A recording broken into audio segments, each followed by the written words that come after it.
né? E o tema é esse aqui: uma aliança cheia de graça e verdade. E eu queria ressaltar 3 palavras aqui: aliança, graça e verdade. Aliança, graça e verdade. Aliança fala de troca. Hoje nós estamos no culto de ceia, e ceia nada mais é do que a celebração de uma troca. Jesus nos substituiu, Ele trocou de lugar conosco. Nós estávamos condenados ao inferno, éramos miseráveis, pecadores, mas Jesus assumiu a nossa condição, trocou conosco e nos deu a sua posição de filhos. Amém? Então a aliança fala de troca, fala de um pacto, fala de um compromisso, fala de entrega. Tudo isso pode ser definido na palavra aliança, né? E graça fala de favor imerecido, fala de uma influência divina que traz leveza. Escute o que eu vou dizer para você: quando coisas difíceis se tornarem mais fáceis e mais leves, pode ter certeza de uma coisa: a graça de Deus está operando na sua vida. A graça faz isso, é uma influência divina que traz leveza no nosso dia a dia. Graça também fala de alegria, de prazer, de fortalecimento e proteção. Tudo isso é definido pela palavra graça. E verdade fala de algo que verdadeiramente nos liberta das prisões mentais, das prisões emocionais e até mesmo espirituais. E é por isso que nessa porta tem um versículo que define a nossa visão: conhecereis a verdade e a verdade vos libertará. Mas não é um conhecimento apenas mental, é um conhecimento revelado da palavra, é um conhecimento que vem por meio de experiência pessoal com a palavra. Toda verdade, escute, toda verdade que você vive te liberta. Não é toda verdade que você ouve apenas, é toda verdade que você ouve e vive. Essa verdade te liberta. Então eu quero falar hoje dessas 3 áreas, de uma aliança, né, cheia de graça e verdade. E eu quero basear isso tudo no versículo, no texto de João, capítulo 1, versículo 17, que diz assim: pois a lei foi dada por Moisés, mas a graça e a verdade vieram por meio de Jesus Cristo. Uma aliança cheia de graça e de verdade que veio por meio do nosso Senhor e Salvador Jesus Cristo. Sabe, queridos, a clareza desse texto não requer muita explicação. A Bíblia, ela é autoexplicativa. E se existem alguns textos que são difíceis de interpretar, pode ter certeza que haverão outros textos que trarão clareza sobre aquele assunto, porque a Bíblia se explica pela Bíblia. Mas esse versículo, ele é autoexplicativo. Ele diz: pois a lei, ela foi dada por meio de Moisés. Nós sabemos que Moisés subiu no monte, pegou as tábuas da lei, trouxe para o povo. Mas a graça e a verdade, elas vieram por meio de Jesus Cristo. Agora entenda, quando Moisés, por que eu estou fazendo esse contraponto entre a lei de Moisés e a verdade e a graça que vieram por meio de Jesus Cristo? Por que eu estou fazendo esse contraponto? Porque nós muitas vezes nos expomos muito à lei e pouco à graça. Eu não sei quanto a você, mas eu e minha esposa já vivemos essa realidade muito tempo atrás, em um ambiente congregacional onde a lei nos aprisionava. E a Bíblia diz que quando a lei é pregada, como um véu é colocado sobre os nossos olhos, e nós não conseguimos contemplar a verdade da palavra com nitidez. Quero um segredo para você ler a Bíblia: leia o Velho Testamento com os óculos do Novo Testamento, porque você vai ver Jesus em todo o Velho Testamento. Quero uma dica preciosa: leia 3 vezes o Novo Testamento, para depois ler o Velho Testamento. Não leia a Bíblia como um livro comum, porque não é um livro espiritual e poderoso, mas você jamais vai entender o Velho Testamento sem entender a obra da redenção. Amém, queridos? Dica preciosa para você. Agora, por que eu estou fazendo esse contraponto aqui? Porque quando Moisés, ele trouxe as tábuas da lei e encontrou aquele povo todo adorando um bezerro de ouro, você provavelmente já ouviu falar desse texto. Ele subiu, buscou as tábuas da lei, quando ele desceu, ele encontra o povo todo. O povo foi impaciente, o povo não esperou, o povo não soube esperar e criou o seu próprio ídolo. Pessoas impacientes criam o seu próprio ídolo. Mas quando ele volta com as tábuas da lei, ele encontra então aquele povo todo reunido, adorando um bezerro de ouro. E naquele dia, cerca de 3.000 pessoas morreram. Está registrado em Êxodo 32, versículo 28, que diz: os levitas obedeceram a ordem de Moisés, e cerca de 3.000 pessoas morreram naquele dia. Ou seja, quando a lei chegou de cara, 3.000 pessoas morreram. Mas quando o evangelho da graça é pregado pela primeira vez por Pedro, após a ascensão de Jesus, 3.000 pessoas nasceram de novo. Olha o contraponto: na lei 3.000 morreram, na graça 3.000 nasceram. Onde está isso? Atos capítulo 2, versículo 41, diz assim, Atos 2,41 diz: os que acreditaram nas palavras de Pedro foram batizados, e naquele dia, olha só, diga naquele dia. O texto anterior que nós lemos diz que cerca de 3.000 pessoas morreram naquele dia.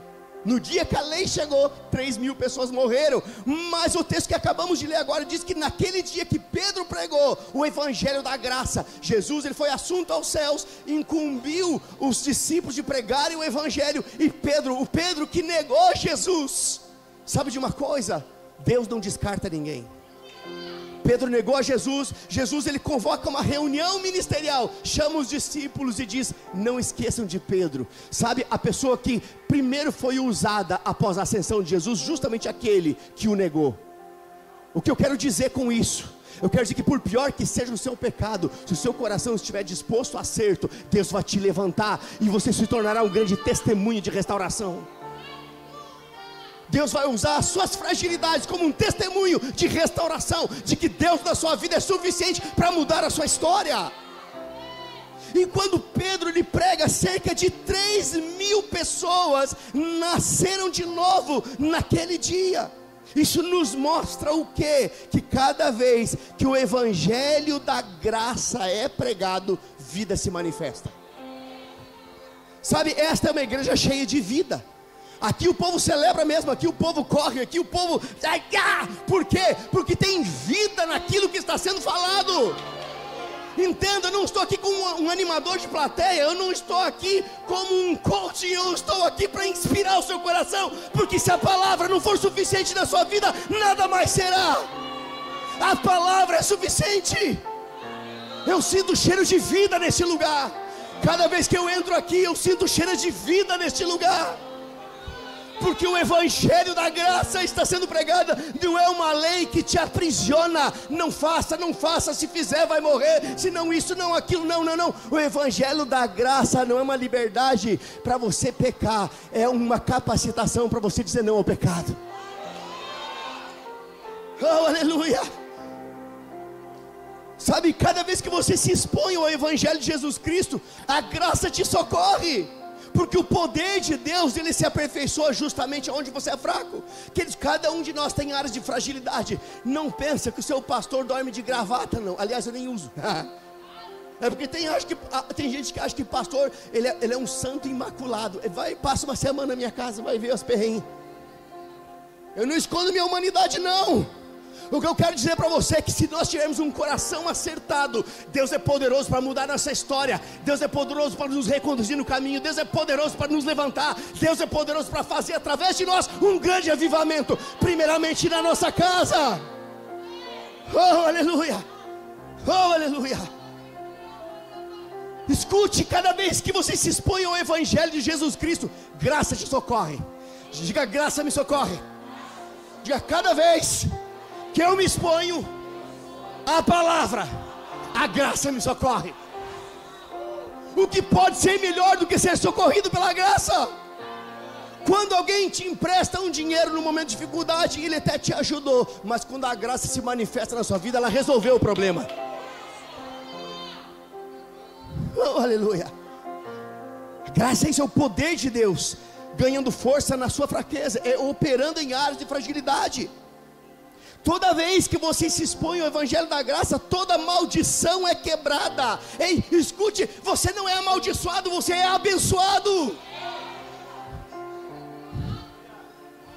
Escute, nenhum homem pode amaldiçoar aquilo que Deus já abençoou. Você é abençoado. Diga, eu sou abençoado. Diga, eu sou abençoado. Diga, eu sou abençoado. Aonde está escrito isso na Bíblia? A Bíblia diz isso, que eu e você, nós já fomos abençoados com toda sorte de bênçãos espirituais. Toda bênção está sobre a sua vida. A questão é, como você usufrui disso? Primeiro você precisa conhecer o que você tem, para depois usufruir. Primeiro você tem que se manter no caminho da santidade, porque no caminho do pecado, os seus braços não alcançam as bênçãos. Elas continuam sendo suas, mas no caminho do pecado, a bênção não se manifesta, ainda que seja sua. Então, quando nós nos expomos ao Evangelho da graça, entenda, toda cegueira espiritual, ela sai, queridos. Quando nós nos expomos à lei de Moisés, não faça isso, não faça aquilo, vai ser amaldiçoado, vai morrer, vai isso, vai aquilo. As pessoas, elas congregam por medo do diabo. Mas quando você prega o Evangelho da graça, as pessoas congregam por amor a Jesus. E às vezes não é nem por medo do diabo, não é por medo do pastor que está amaldiçoando quem não vem, que está sendo instrumento do diabo com o microfone na mão.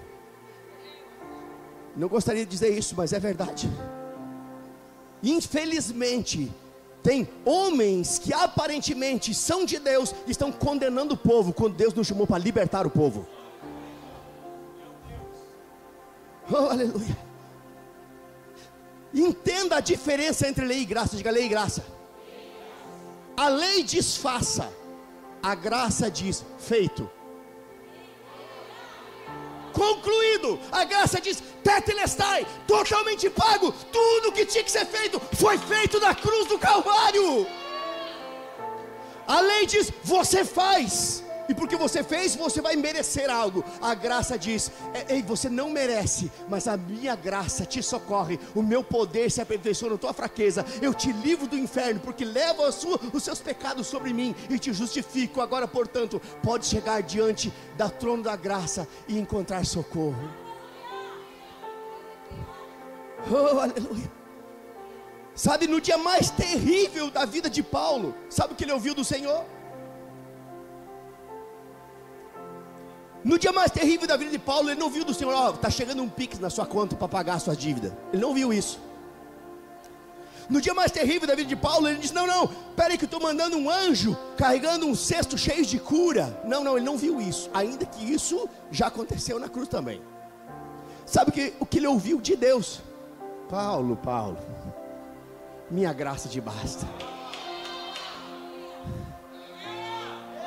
A graça é o socorro de Deus na sua vida. A graça é o socorro de Deus na sua vida. A graça te socorre em todo tempo, em toda situação, em qualquer momento. A graça de Deus, ela estende a mão para levantar o abatido, para dar força ao fraco. A graça de Deus, ela enche você de saúde no meio da doença. A graça te socorre. Oh, aleluia. Sabe, graça nada mais é do que a manifestação do caráter bondoso de Deus te favorecendo. Deus não é seu empregado, Ele é seu pai. Agora um pai quer o bem dos seus filhos. Está entendendo?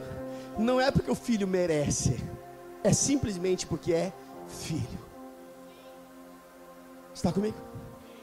Muita coisa eu e você não merecíamos, mas porque somos filhos, a graça nos assistiu. Então graça é isso, é a manifestação do caráter bondoso de Deus nos favorecendo. Sabe, lá em Salmo 119 diz, no verso 68 diz que Deus é bom e abençoador. Diga, o meu pai, Ele é bom e abençoador. Sabe, quando o diabo tentar enganar você, traga à memória isso. O seu pai, o seu Deus, Ele é bom e abençoador. Ele não é mau e amaldiçoador, Ele é bom e abençoador. Sabe, nutra a sua alma e o seu espírito com essa verdade. Seu pai é um bom pai, Ele é abençoador. E é por isso que o autor aos Hebreus, ele disse, inspirado pelo Espírito, algo muito importante. Está registrado lá em Hebreus 4,16. Vamos ler juntos, diz assim. Hebreus 4,16 diz assim. Hebreus 4,16, comunicação. Hebreus 4,16, isso, top. Diz assim: assim aproximemo-nos com toda confiança ao trono do que, gente?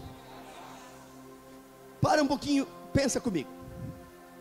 Você mora num prédio, nesse prédio está cheio de vizinhos, faltou açúcar, e você tem um vizinho que você conhece, o vizinho que você compartilha coisas, conversa lá no hall, no jardim do prédio, pessoa que você desenvolveu um relacionamento, conhece pelo nome, conhece os filhos, tudo, e aí não conhece mais ninguém, mas conhece aquela pessoa, e aí faltou açúcar. Para quem é que você vai pedir açúcar? Porque você conhece. O que eu estou querendo dizer para você é que você só confia em quem você conhece. O que eu estou querendo dizer para você é que tem pessoas que não confiam em Deus porque não conhecem o caráter de Deus. E esse texto está dizendo: achegai-vos, pois, confiadamente ao trono da graça, onde receberemos o que? Misericórdia, e encontraremos graça para nos ajudar quando for. O que a graça faz? Te ajuda. Quando você precisa, a graça te ajuda. Pessoas podem virar as costas para você. Em pessoas que talvez você tenha expectativa, elas não vão suprir as suas expectativas, mas a graça, ela te socorre, ela te ajuda. Quando você precisa, você não está sozinho. Diga: não estou sozinho. Oh, aleluia. Sabe, eu falei esses dias em uma das minhas mensagens, nem lembro qual é, um desses cultos aí atrás. Eu falei que a graça, ela é tão infinita como as ondas do mar. Quem lembra disso? Alguém lembra? Ou você matou culto ou estava em Nárnia quando eu falei sobre isso. Eu falei que a graça, ela é tão infinita como as ondas do mar. O que isso significa? Você já deve ter ido para o mar alguma vez, né? Tu senta lá e fica só olhando as ondinhas. E aí, termina uma, já vem outra.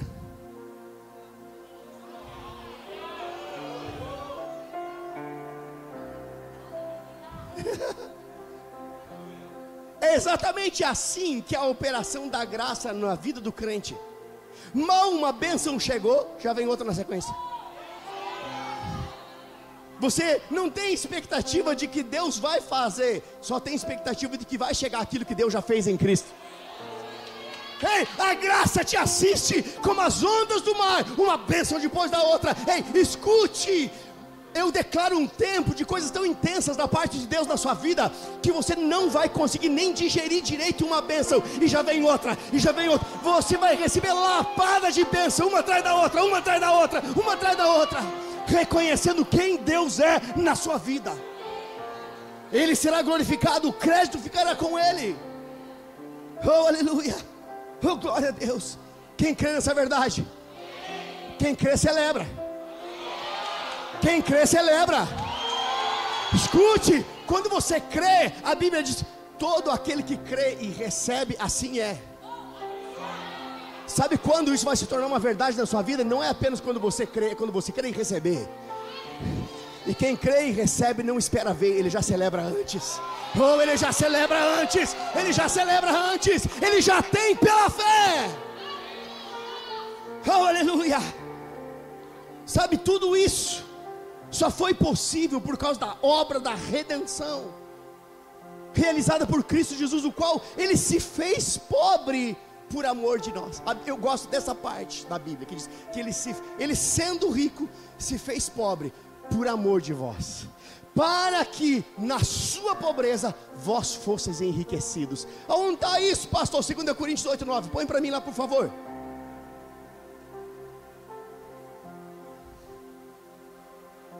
Vocês conhecem a graça? O que está dizendo aqui, gente? Vocês conhecem o que há? Olha só o que a graça é capaz de fazer. Vocês conhecem a graça de nós? Lembra que a lei foi dada por Moisés, mas a graça e a verdade vieram por quem? Por Jesus Cristo. E aqui diz que vocês conhecem a graça de nosso Senhor Jesus Cristo, que embora fosse rico, por amor de vocês, Ele se fez pobre, para que por meio da pobreza dele, vocês se tornassem. Esse negócio desse povo do verbo da vida, eles falam de rico. Eu não gosto disso aí não, evangelho é a gente ser humilde e pobre. Então fique você com a sua pobreza. A questão toda é o que você define por riqueza. Tem pessoas tão pobres que só tem dinheiro. Riqueza é você ter a convicção de que na alegria e na tristeza Jesus é a sua suficiência. Na falta e na abundância Jesus é a sua suficiência. É você saber que independente das situações externas, dentro de você, tudo já foi resolvido, porque Jesus está dentro de você. Sabe, é isso a graça, é isso, é a convicção de que não importa o dia de amanhã, pode ser um dia mau amanhã, mas haverá graça também amanhã. Oh, aleluia. E a palavra ricos desse texto fala de suficiência, não é rico de dinheiro no bolso apenas. A maior riqueza de um homem está no seu coração e não no seu bolso. Escute o que eu estou dizendo para você, a maior riqueza de um homem está no seu coração e não no seu bolso. Se ele entender o que habita nele, ele perde o medo da falta, porque ele vai entender, o Senhor é o meu pastor e nada vai me faltar. Oh, aleluia. Mas não foi só isso. A obra da redenção não apenas supriu você de necessidades. Não, ele também se fez pecado. Jesus, ele não era pecador. Ele foi como uma ovelha muda levada para um matadouro. Nele não havia pecado algum, não havia dolo algum nele. Ele se fez, se ele se fez é porque ele não era. E a Bíblia diz que ele se fez pecado em nosso lugar, para que nele nós fôssemos justificados. Está lá em Romanos capítulo 3, versículo 23 ao 25. Diz assim: pois todos pecaram e não alcançam o padrão da glória de Deus. Mas ele em sua o que, gente? Meu Deus do céu. Ele em sua... Mas ele em sua graça se fez pobre para você ser suprido. Acabamos de ler. Mas aqui diz, ele em sua graça nos declara justos por meio de Cristo Jesus, que nos resgatou do castigo por nossos pecados. Ele apresentou Jesus como sacrifício pelo pecado, com o sangue que ele derramou, mostrando assim sua justiça em favor dos que creem. Até aqui tá bom. Ele demonstrou a sua justiça em favor de quem? Escute o que eu vou dizer para você. Nunca mais diga que você é um pecador. Você era um pecador que foi justificado pelo sangue de Jesus.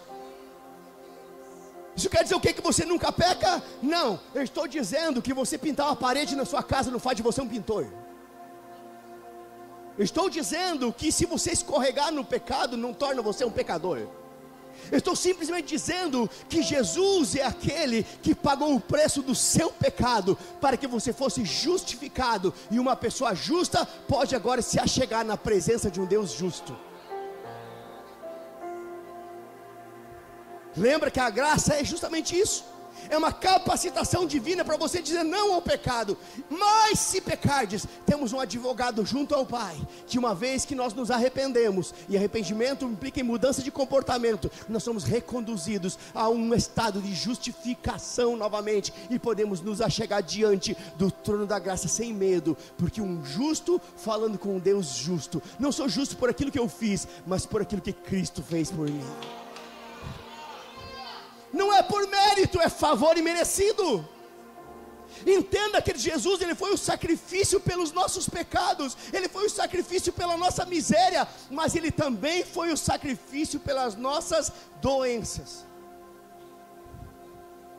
Escute o que eu vou dizer para você. No Antigo Testamento, quando um animal era oferecido como sacrifício, se você ler Levíticos ali e tantos outros livros da Bíblia, você vai ver inúmeros sacrifícios de animais. Animais eram oferecidos como sacrifício. Aquilo era uma figura de linguagem do Cordeiro Santo, que seria morto e de uma vez por todas pagaria o preço do nosso pecado. Aquilo era uma simbologia de coisas futuras. Agora entenda, no Antigo Testamento, quando um animal ele era oferecido como sacrifício, escute, isso é importante para você entender o que eu quero dizer daqui a pouco. Quando o animal ele era oferecido como sacrifício, ele era morto primeiro e oferecido depois. E ainda a morte, ela era feita de algo muito rápido e indolor, normalmente cortando uma veia do pescoço, para que aquele animal morresse rapidamente e sem dor. E hoje é comprovado isso, porque os animais que são sacrificados hoje para alimentar as pessoas, eles são conduzidos para um matadouro com música, para não se estressar e a carne ficar mais macia. É ou não é verdade? O que eu estou querendo dizer para você é que naquela época os animais que eram oferecidos como sacrifício, eles também eram comidos pelos sacerdotes. Agora, entenda isso. O animal, ele era oferecido como sacrifício. Ele era, diga, morto primeiro e oferecido depois. Parece sem sentido o que eu estou falando, mas vai fazer todo sentido agora. Porque com Jesus foi o oposto. Ele passou pelo sacrifício antes e foi morto depois. Olha a diferença. Quando o animal era oferecido como sacrifício, ele era morto antes e oferecido como sacrifício depois. Jesus foi o oposto disso. Ele passou pelo sacrifício antes e foi morto depois, simplesmente para que se cumprisse o que está escrito em Isaías 53, verso 4 a 6, que diz o seguinte. Isaías 53, verso 4 a 6 diz: apesar disso, foram nossas enfermidades que ele tomou sobre si, e foram nossas doenças que pesaram sobre ele. Pensamos que seu sofrimento era castigo de Deus. Sabe, não tem só crente que pensa assim. Eles também pensaram, mas a verdade chegou no coração deles, e eles entenderam que havia um propósito. Escuta o que eu vou dizer para você. Deus não vai castigar você para te doutrinar. Ele é um bom pai. Ele não vai colocar doença em você para te corrigir, não, crente. Jesus veio para desfazer as obras do diabo. Eu nunca vi Deus. Imagina, se Jesus veio para desfazer as obras do diabo, as obras são de quem? Do diabo. Doença é de quem? O diabo veio para matar, roubar e destruir. Se a doença fosse Deus tratando você, Jesus não podia desfazer aquilo que o próprio Pai fez. Se doença fosse Deus tratando você, você ir no médico é rebelião contra Deus, e tomar medicamento muito mais. Então morra doente, porque daí você está cumprindo a vontade de Deus. Está comigo? A incoerência, a falta de conhecimento faz o povo perecer. Ei, Jesus veio para desfazer as obras do diabo.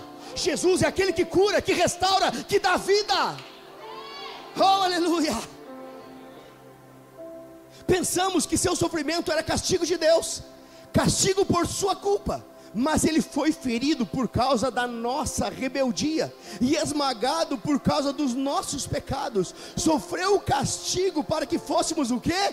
Restaurados. E recebeu açoites para que fôssemos curados. Perceba por que é que Jesus, ele sofreu antes e foi morto depois, tinha um propósito. Todos nós nos desviamos como ovelhas, deixamos os caminhos de Deus para seguir os nossos caminhos. No entanto, o Senhor fez cair sobre ele os pecados de todos nós. Isso não está lá no Velho Testamento, pastor, mas está no Novo também. 1 Pedro 2, 24 e 25 diz o seguinte. 1 Pedro 2, 24 e 25 diz: ele mesmo carregou os nossos pecados em seu corpo na cruz. Ele foi flagelado primeiro, morto depois. Tinha um propósito. Ele mesmo carregou os nossos pecados em seu corpo na cruz, a fim de que morrêssemos para o pecado e vivêssemos para a justiça. Para um pouquinho, olha para cá. Estou sendo bem didático hoje, né? Didático, mas eu estou sendo também, eu do meu jeito. Como é que é o pastor? O pastor é... Como é que é o pastor lá do Verbo da Vida? É assim, ligado em 380. Olha só, deixa eu dizer algo para você. Aqui diz que nós, olha, por que é que ele levou os nossos pecados no seu corpo na cruz? Para que nós morrêssemos para o pecado e vivêssemos para a justiça. Quando é que nós morremos para o pecado? Quando o nosso velho homem já morreu. Quando você comete um pecado, sabe como é? É você tentar fazer respiração boca a boca com um cadáver. O seu velho homem já morreu. Não tenta ressuscitar o velho homem, não. Ei, não tenta, você morreu para o pecado. Ei, você agora vive para a justiça. Você vive para a justiça. Você vive para glorificar o Senhor. Você vive para dar honra ao Senhor com a sua vida de santidade. E o texto continua e diz: por suas feridas, diga feridas, sofrimento, por suas feridas nós fomos. Agora, se Jesus tivesse sido morto antes adiantaria dar açoites nele? Qual é o sentido de açoitar um cadáver que já morreu? Isso explica porque Jesus, ele sofreu antes e morreu depois. Por suas feridas somos curados. Vocês eram como ovelhas desgarradas, mas agora voltaram para o pastor e guardião da sua alma. Entendam uma coisa, queridos: pessoas já eram crucificadas naquela época. Eu não sei se você sabia disso. Jesus não foi o único a ser crucificado. A questão é que ou elas eram flageladas, ou elas eram crucificadas. Mas Jesus, ele foi tanto flagelado para que fôssemos curados, como nós lemos aqui, mas também morreu para que nós fôssemos o quê? Perdoados. Porque o salário do pecado é ele recebeu um salário que não era dele. Ele carregou os nossos pecados. Ele passou pela morte para nos dar da sua vida. Porque o dom gratuito de Deus é a vida eterna em Cristo Jesus, nosso Senhor. Esse Cristo, o qual morreu para nos perdoar e nos dar vida, mas antes ele foi flagelado para que por meio das suas pisaduras ou da sua obra nós fôssemos sarados. Perceba que o texto fala que ele tomou sobre si nossas enfermidades e doenças. Diga enfermidades e doenças. Não parece redundante isso? Parece ou não parece? Parece a mesma coisa, mas não é. Parece, mas não é. Quem é do tempo do Denorex aí? Só os velhos, que nem eu. Parece, mas não é. Aqui está falando duas palavras é porque são coisas distintas. O texto diz exatamente isso. Sabe que ele tomou sobre si nossas enfermidades e nossas doenças. Parece a mesma coisa, mas não é. Enfermidade, escute isso, enfermidades fala de doenças físicas, enquanto a palavra doença aqui no original, ela fala de fraqueza, ela fala de tristeza, fala de doenças relacionadas à alma ou à mente. Ou seja, a obra foi completa na sua vida. A questão é que pessoas tristes, ansiosas, pessoas deprimidas, ou com algum tipo de problema de saúde mental, a saúde mental está comprometida, essas pessoas, elas acabam ficando mais propensas a doenças físicas, porque se a imunidade, ela vai embora. Então perceba, quando Jesus ele fez a obra, ele fez por completo. Ele atacou as doenças e atacou também as enfermidades. Eu declaro saúde física e emocional na sua vida. A partir de hoje, nenhuma depressão, nenhuma opressão maligna vai tomar conta de você. Você não mais perderá o sono. Você vai deitar em paz e logo pegar no sono, porque só o Senhor te faz repousar em segurança. Você vai desfrutar de saúde no seu corpo, saúde na sua alma, saúde no seu corpo, saúde nas suas emoções. Oh, aleluia, oh, aleluia. Jesus já resolveu isso naquela cruz há 2000 anos atrás.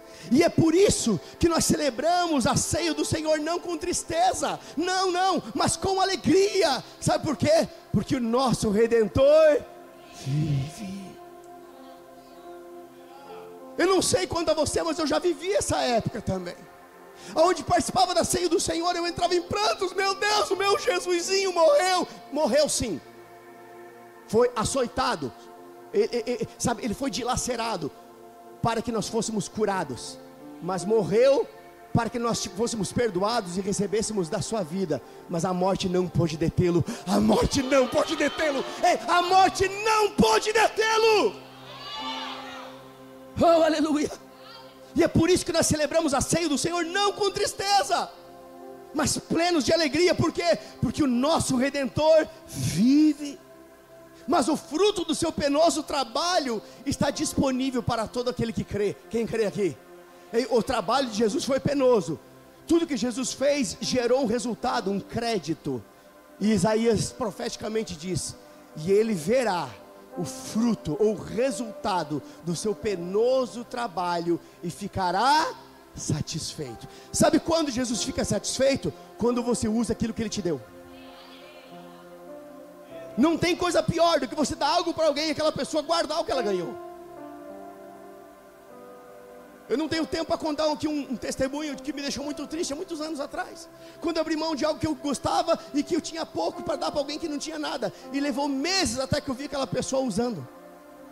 Eu tinha expectativa de ver ela usando aquilo que para mim custou caro. Se aquilo que para mim custou caro, eu ficava alegre de ver a pessoa usando. Imagina Jesus, que deu a sua própria vida para você ter a vida dele. Ele se fez enfermo para que você fosse curado, se fez pobre para que você fosse suprido. Ei, use, usufrua, porque o fruto do penoso trabalho de Jesus está disponível para todo aquele que crê. E se você crê na obra da redenção, se você crê naquilo que Jesus conquistou na cruz, isso passa a ser o seu direito e a sua herança. Sabe aquela musiquinha? Tudo que Jesus conquistou na cruz é direito nosso, é nossa herança. Eu não vou usar cantar aqui, senão você vai bater em retirada da igreja. Mas é uma realidade isso. Sabe, algumas pessoas dizem, não, a Bíblia é um livro de promessa. Não deixa de ser. Não é errado dizer isso.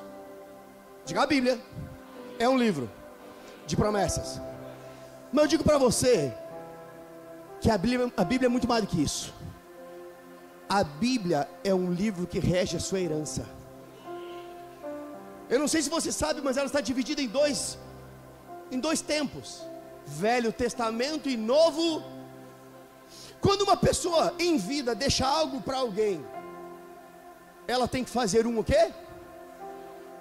Mas se ela está em vida, a pessoa que é o alvo daquele testamento, ela pode usar dos benefícios? Só depois que a pessoa morrer. Está comigo? Isso era um testamento. É um testamento que se tornou algo muito mais poderoso. Depois da morte de Jesus, aquilo que era um testamento se tornou a sua herança. Onde está escrito isso na Bíblia? Vamos ler Hebreus capítulo 9, versículo 16 e 17.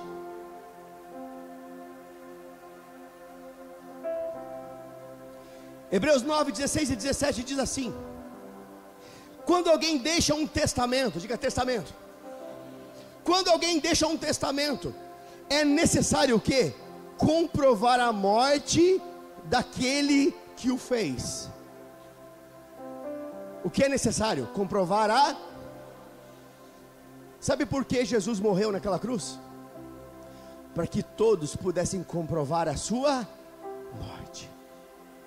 Quando alguém deixa um testamento, é necessário comprovar a morte daquele que o fez. O testamento só se torna válido após o que, gente? Após a morte da pessoa. Enquanto ela ainda estiver viva, o testamento não entra em vigor. Isso explica por que é que Jesus morreu.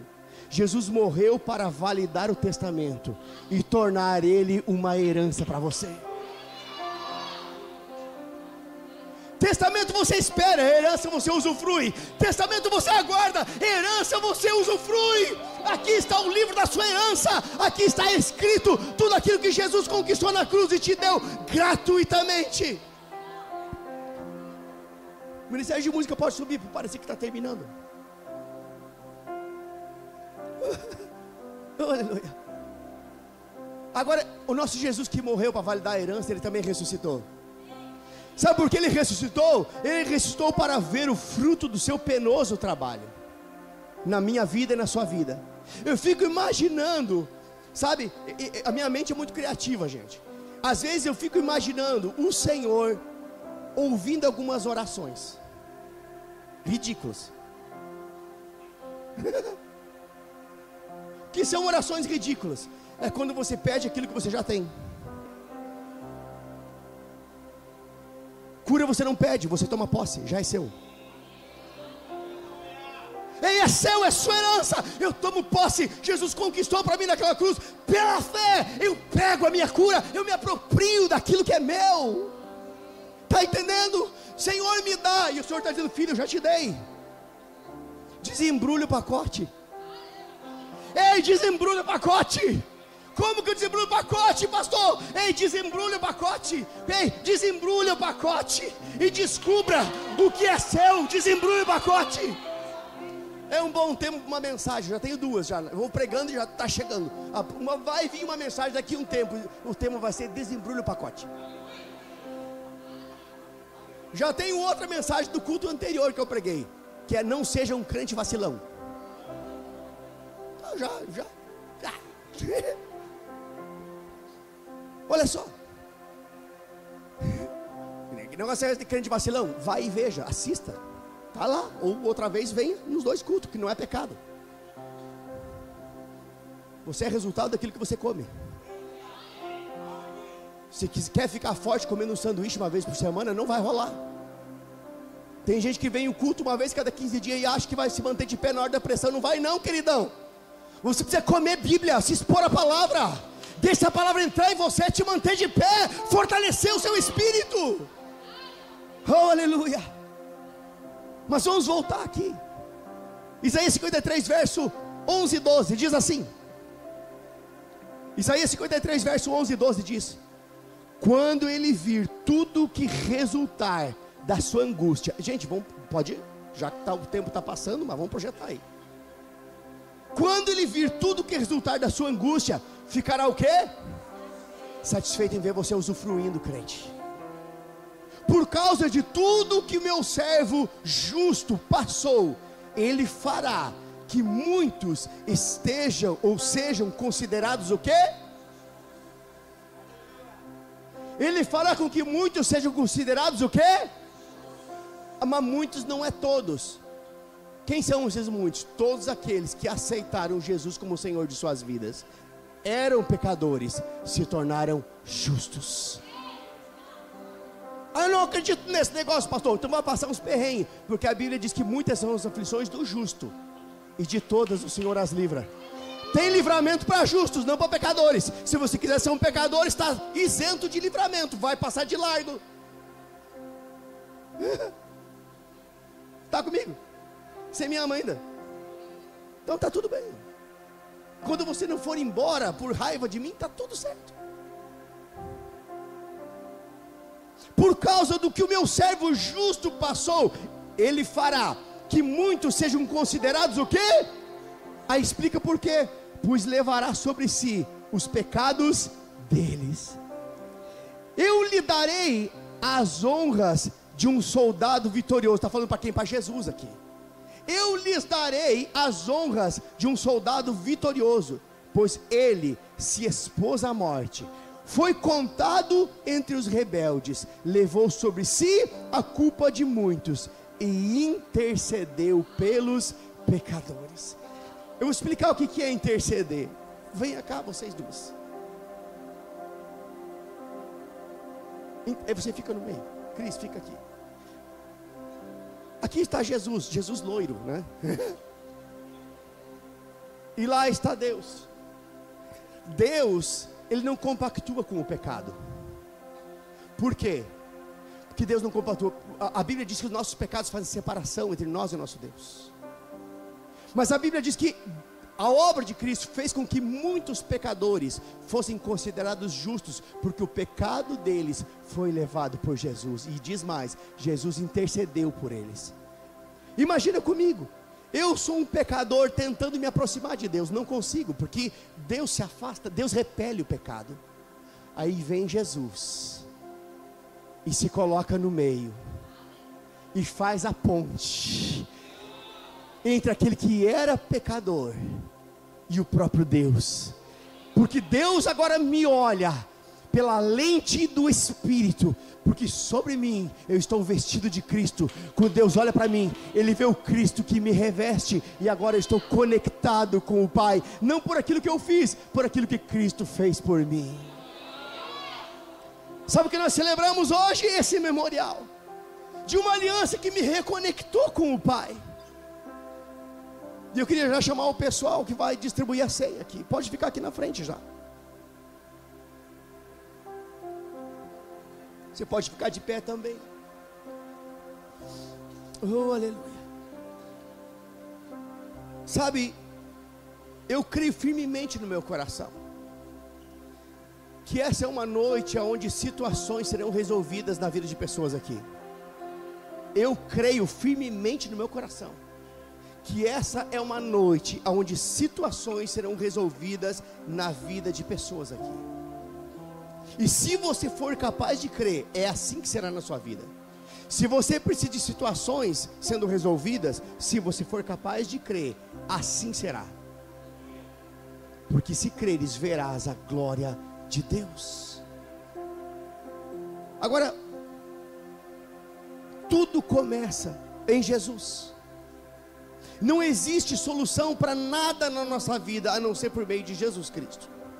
Jesus é aquele que intercede. Olha o exemplo que eu acabei de dar. Ele se coloca entre mim e Deus. É o elo de ligação entre aquele que era pecador e o próprio Deus justo. E ele cobre, ele pagou na verdade o preço dos nossos pecados. Agora entenda, tudo isso só é possível a partir do dia que eu reconheço Jesus como Senhor da minha vida. Eu queria que você fechasse seus olhos agora e apenas escute aquilo que pelo Espírito eu vou falar. Eu sei que pessoas entraram aqui desacreditadas de si mesmo. Queria todos de olhos fechados para ninguém ficar constrangido. Ficar de olhos fechados não te torna mais espiritual, apenas te deixa mais conectado com aquilo que está sendo falado. Mas escute, quando você vem para um lugar como esse, é porque há no mínimo uma expectativa de uma resposta para as suas demandas, senão você não estaria aqui. E eu entendo que foi o próprio Deus que te atraiu para este lugar. Porque quando Jesus, ele entra em cena na nossa vida, ele começa a organizar as coisas na nossa vida. E eu sei que há pessoas aqui que estão vivendo essa vida vazia, sem sentido, uma vida sem brilho, uma vida sem cor, uma vida, sabe, totalmente vazia. Mas nessa noite o Senhor te atraiu para um lugar aonde esse vazio será preenchido no seu coração. E existe um vazio no interior do homem que é exatamente do tamanho de Deus, nada mais completa. Só Deus pode completar esse vazio. A questão é que ninguém vai a Deus a não ser por Jesus Cristo. Jesus Cristo disse: ninguém vai ao Pai a não ser por mim. Porque é Ele que intercede por aqueles que são pecadores, para que a sua justiça seja manifesta, e esses que uma vez eram pecadores se tornem justos e possam acessar ao trono da graça e receber socorro em tempo oportuno. Tudo leva para Jesus. Jesus é o elo de ligação entre o homem e Deus. Não existe outra maneira. E Jesus não é uma religião. Jesus é a resposta. Jesus é a salvação. Jesus é aquele que pode resolver as demandas da sua vida. Jesus, ele pode mudar a sua história hoje. E Jesus não é uma religião, não é uma igreja, não é um pastor. Jesus é tudo que você precisa. E talvez você tenha vivido dias difíceis, sobrecarregados, dias tensos, insuportáveis. E Jesus diz algo tão importante. E Ele diz: venham a mim aqueles que estão cansados e sobrecarregados, eu vos aliviarei, eu vos darei descanso para as suas almas, porque sem mim nada podeis fazer. E isso pode responder o questionamento de alguns que tentaram tantas coisas sem êxito. E aí está a resposta: sem Jesus nós nada podemos fazer. Mas o oposto também é verdade, com Ele tudo nós podemos fazer. Jesus é sua resposta. Quando Jesus entra em cena, a tempestade se acalma, o mar bravio se aquieta e paz se estabelece. Talvez você seja essa pessoa que tem vivido em meio a tempestades, como os discípulos estavam, mas de repente Jesus entrou naquele barco e paz se estabeleceu. Aquele barco representa a sua vida. Quando Jesus entra na sua vida, paz se estabelece. E tudo que você precisa fazer é permitir: eis que estou à porta e bato. Se alguém ouvir a minha voz e abrir a porta, ali eu entrarei, diz o Senhor. E quando Jesus entra, tudo muda. Talvez alguns aqui até já entregaram a sua vida para Jesus em algum momento, mas entenderam, a partir de tudo que ouviram, que é necessário reafirmar esse compromisso com o Senhor. Porque circunstâncias talvez te enfraqueceram na fé, mas agora um posicionamento pode mudar a sua história. Você também é alvo desse momento. Você só não pode sair daqui da mesma forma. Eu queria todos de olhos fechados, por favor. Se você é essa pessoa que precisa ser socorrida pelo Senhor, eu digo para você que Ele é o socorro bem presente em dias de angústia. E Ele está aqui para estender a mão para você e tirar você desse lamaçal que está tentando te afogar. Tudo que você precisa fazer é reconhecer que você precisa dele, e você pode fazer isso apenas levantando uma de suas mãos, para que eu possa identificar onde você está, e para que eu possa orar pela sua vida, e a sua vida nunca mais será a mesma. Se você é essa pessoa, apenas faça um sinal com a sua mão, levante sua mão bem alto. Eu quero identificar onde você está. Eu vejo mãos levantadas, vejo várias mãos levantadas. Se há mais alguém, pode levantar a sua mão. Isso, levante a sua mão mesmo. Eu quero identificar onde você está, quero orar pela sua vida. Se você é essa pessoa, entendeu? Ele está falando comigo, é claro, é o Espírito Santo que te conhece e quer mudar a sua história hoje. E tudo que você precisa fazer é apenas levantar uma de suas mãos, para que eu possa identificar onde você está e orar pela sua vida. Eu vejo várias mãos levantadas, mas talvez tem pessoas resistindo ainda. Eu digo, não resista, amanhã pode ser tarde demais. Levante a sua mão e me permita orar pela sua vida. Você que levantou sua mão, venha para cá, venha aqui para frente, me permita orar por você, venha para cá. Isso, venha mesmo, levantou a mão, venha para cá. Não deixa a vergonha te sabotar, não deixa a vergonha roubar aquilo que Deus quer te dar. Venha para cá e deixa Deus completar a boa obra que Ele começou na sua vida. Hoje é dia de restauração na sua vida, hoje é dia de resgate, hoje é dia de mudança de situação, hoje é o dia onde Deus quer mudar a sua história. Não é amanhã, é hoje, é hoje, é hoje, é hoje. Hoje é o dia. Se há mais alguém lá na galeria, pode descer, nós vamos esperar você. Nós esperamos, esse é o melhor momento do culto, é o momento onde Deus quer mudar a sua história. Isso, pessoas vindo na galeria também, pode vir. Deixa o Senhor fazer a obra. Oh, deixa o Senhor mudar a sua história hoje.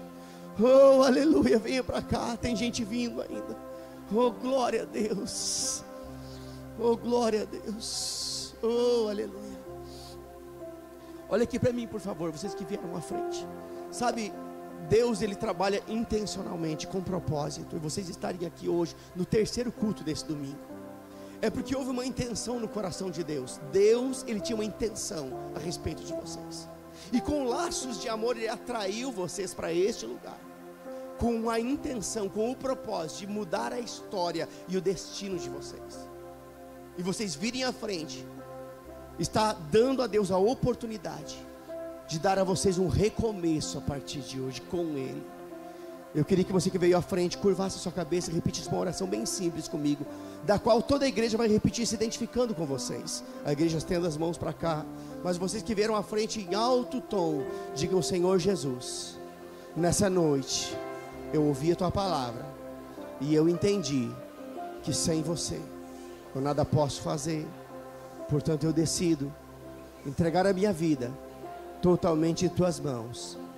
A partir de hoje, eu Te reconheço como meu único e suficiente Salvador, em nome de Jesus. Obrigado, Pai, por cada uma dessas vidas que vieram à frente. Eu quebro todos os laços com o passado. Eu declaro: toda a arma forjada contra eles não prosperará mais.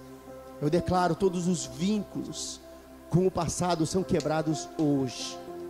E eu declaro eles conectados ao Teu coração, vivendo em novidade de vida e desfrutando da vida plena e abundante que o Senhor tem para eles. Eu declaro que se há doentes aqui, eles serão curados agora também, em o nome de Jesus. Declaro toda a ansiedade e medo indo embora, e eles desfrutando da paz que excede todo entendimento, em o nome de Jesus. Amém e amém. Vocês que vieram à frente, olhem aqui para mim. Sabe, queridos, como eu falei antes, vocês tomaram uma decisão que está dando a vocês a oportunidade de um recomeço. Mas vocês não irão recomeçar sozinhos, vocês irão recomeçar conosco. Nós somos a família de vocês, a família espiritual de vocês. E eu queria que vocês que vieram à frente apenas virassem para trás, para conhecer a família de vocês. Pode virar, vire sem constrangimento.